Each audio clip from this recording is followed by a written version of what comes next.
আসসালামু আলাইকুম, কেমন আছেন সবাই? আজকে আমি আপনাদের দেখাবো সজনে ডাঁটা দিয়ে কিভাবে মজাদার ডাল রান্না করা যায়।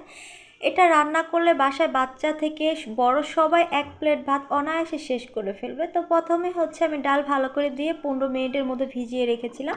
দেখুন সজনে ডাঁটা আমি সুন্দরভাবে ধুয়ে কেটে নিয়েছি। তারপর পেঁয়াজ কুচি, মরিচ, রসুন কুচি আর টমেটো কুচি। তো প্রথমে আমি ডালটাকে সিদ্ধ করার জন্য পানি দিয়ে দেব। এর মধ্যে পেঁয়াজ কুচি, রসুন কুচি আর মরিচ দিয়ে দিব, হলুদের গুঁড়ো, ধনিয়া গুঁড়ো আর জিরা গুঁড়ো, স্বাদ মতো লবণ। তো ভালো করে নাড়াচাড়া দিয়ে এখন ঢাকনা দিয়ে আমি ঢেকে দেব। দেখুন কত সুন্দর হয়েছে কালারটা। আমি আবার ঢাকনা দিয়ে ঢেকে দিলাম। দেখুন ডালটা একদম সিদ্ধ হয়ে গেছে। এখন আমি এই ডাল ঘুটনিটা দিয়ে ঘুটে নেব। তারপর সজনে ডাঁটাগুলো আমি দিয়ে দিব, টমেটোগুলোও দিয়ে দিব। নাড়াচাড়া দিয়ে আবার ভালো করে আমি সিদ্ধ হওয়ার জন্য ঢাকনা দিয়ে ঢেকে দেব।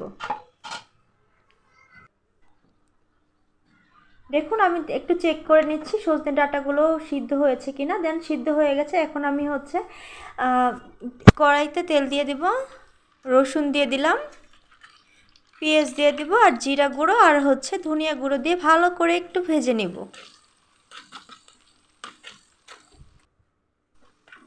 যখন এরকম ব্রাউন কালারটা চলে আসবে, ব্রাউন কালারটা চলে আসলে আমি এগুলো ডালের মধ্যে দিয়ে দিব।